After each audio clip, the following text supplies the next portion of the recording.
Chennai D நகரில் தன்னிடம் கேள்வி கேட்க முற்பட்ட செய்தியாளரை பொதுவெளி என்றும் பாராமல் பாஜக முன்னாள் மாநில தலைவர் அண்ணாமலை ஒருமையில் பேசி மிரட்டல் விடுத்த சம்பவம் அதிர்ச்சியை ஏற்படுத்தியுள்ளது. இதற்கு முன்பும் அண்ணாமலை இதேபோல் பேசியுள்ள நிலையில் அவற்றை சிறு தொகுப்பாக நாம் காணலாம்.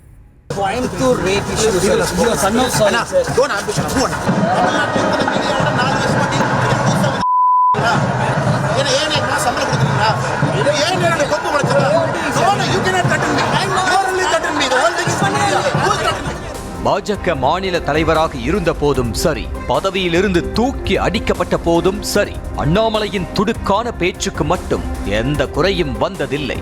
என்னதான் படித்தவர், விவரமறிந்தவர் என அவரது கட்சியினரால் போற்றி புகழப்பட்டாலும் பத்திரிகையாளர்களிடம் அவர் நடந்து கொள்ளும் விதம் என்னவோ பெரும்பாலும் முகம் சுழிக்கும் வகையில்தான் இருக்கும்.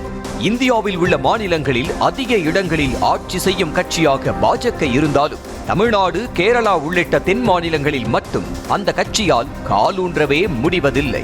முட்டி மோதி 4 எம்எல்ஏக்களும் சொற்ப எண்ணிக்கையிலான கவுன்சிலர்களையும் வைத்திருக்கும் பாஜகவுக்கு மாநில தலைவராக சில ஆண்டுகளுக்கு முன்பு நியமிக்கப்பட்டவர்தான் அண்ணாமலை.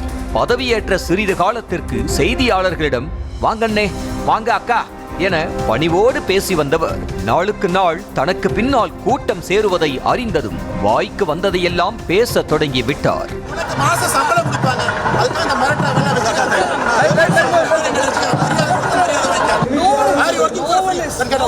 சரியாக 3 ஆண்டுகளுக்கு முன்பு கமலாலயத்தில் பிரஸ் மீட் நடத்திய அண்ணாமலையிடம் பிரதமர் வருகைக்காக அனுமதியின்றி பேனர் வைக்கப்பட்டதாக கூறி செய்தியாளர்கள் கேள்வி எழுப்பினர். அதற்கு பதிலளித்த அண்ணாமலை சற்றும் சிந்திக்காமல் உங்களுக்கு 200 ரூபாய் கிடைத்துவிடும் என கீழ்த்தரமாக பேசினார். அடுத்தடுத்து செய்தியாளர் கேள்வி கேட்க அண்ணாமலையோ ஏலம் விடுவதை போல தொகையை உயர்த்தி அவரது தரத்தை குறைத்து கொண்டார். உங்க 200 ரூபா வந்துருங்க, உங்க 200 ரூபா வந்துரும், இன்னைக்கு கவலைப்படாதீங்க. லட்சக்கணக்கான 400 ரூபாயா கொடுத்துடலாம் விடுங்க, 600 ரூபாயா கொடுத்துடலாம், சரி 1000 கொடுத்துடலாம் விடுங்க. இன்னைக்கு அறிவாலயம் 1500 ரூபா கொடுத்துருவாங்க விடுங்க, 2000 வாங்கிக்கங்க. இதே போல் அடுத்தடுத்து பிரஸ் மீட்டுக்கு வந்து ஆஜராகும் அண்ணாமலை செய்தியாளர்களை அவர்களது நிறுவனத்தின் பெயரை சொல்லி மிரட்டுவதும் அவர்களை தனக்கு எதிராக திட்டமிட்டு கேள்வி கேட்பதை போல கட்டமைத்து கட்சியினரை உசிப்பேற்றிவிடும் வேலைகளிலும் ஈடுபட்டிருக்கிறார் என்பதை பாஜகவினரால் மறுக்க இயலாது. 2004 14 வரை தயவு செஞ்சு உங்க டிவி சேனல்ல இந்த டிபேட் நடத்துங்க. நானே ஸ்பெஷலா வர்றேன், உங்க சன் டிவிக்கு நான் சொல்றேன், நானே அந்த டிபேட்டுக்கு ஸ்பெஷலா வந்து உட்கார்றேன். யாரை வேணாலும் கூட்டு வந்து உட்கார வைங்க, யாரை வேணாலும் உட்கார வைங்க, ஒரு நிமிஷம், யாரை வேணாலும் உட்கார வைங்க, யாரை வேணாலும் இல்லைனா விட்டுருங்க. சன் டிவி எனக்கு ரொம்ப பிடிச்ச டிவி, ஒரு நிமிஷம். சன் டிவி எனக்கு ரொம்ப பிடிச்ச, ஒரு நிமிஷம். உங்களுக்கு வேணும்னா எடுத்துக்க, வேண்டாம் விட்டுருங்க. நீங்க கேள்வி அடையாளப்படுத்தி கேட்டா பதில் அடையாளப்படுத்தி தான்.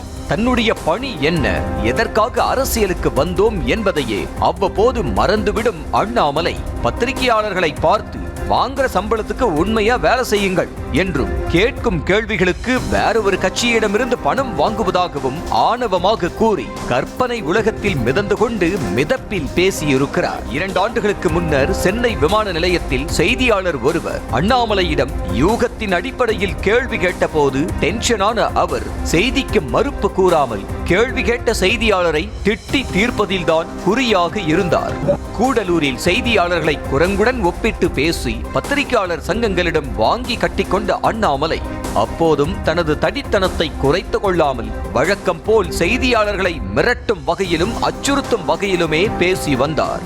இந்நிலையில் சென்னை டி நகரில் நடைபெற்ற பாஜக நிகழ்ச்சி ஒன்றிற்கு காரில் வந்திறங்கிய அண்ணாமலையிடம் ANI செய்தி நிறுவனத்தைச் சேர்ந்த செய்தியாளர் மைக்கை நீட்டி கேள்வி எழுப்பினார். ஆனால் இப்போது வேண்டாம் என அவர் மறுத்துவிட்ட போதிலும் செய்தியாளர் விடாமல் அவரை பின்தொடர்ந்தபடியே சென்றார். இதனால் ஆத்திரமடைந்த அண்ணாமலை பொதுவெளி என்றும் பாராமல் செய்தியாளரை ஒருமையில் பேசியதோடு அவர் சார்ந்த நிறுவனத்தின் எடிட்டர் பெயரை குறிப்பிட்டு மிரட்டவும் செய்ததால் சக பத்திரிகையாளர்கள் அதிர்ச்சி அடைந்தனர்.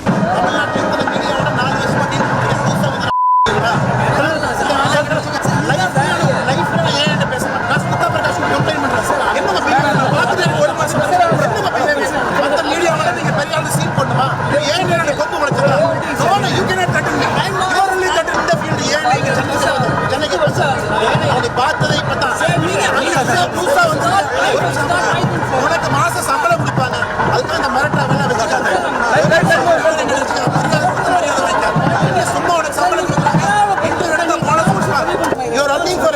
monthly salary. Is it your responsibility? Are you working for free? Are you working for free? Are you working for free? Then get out. கூட்டணி கட்சியான அதிமுக பற்றி வாய்க்கு வந்ததையெல்லாம் பேசி இன்றைக்கு அக்கட்சியை பற்றி வாய் கூட திறக்க முடியாமல் இருப்பதை போல பத்திரிகையாளர்களிடம் அவர் நடந்து கொள்ளும் முறைக்கும் பாஜக தலைமை கடிவாளம் போட வேண்டும் என்கின்றனர் ஊடகவியலாளர்கள்.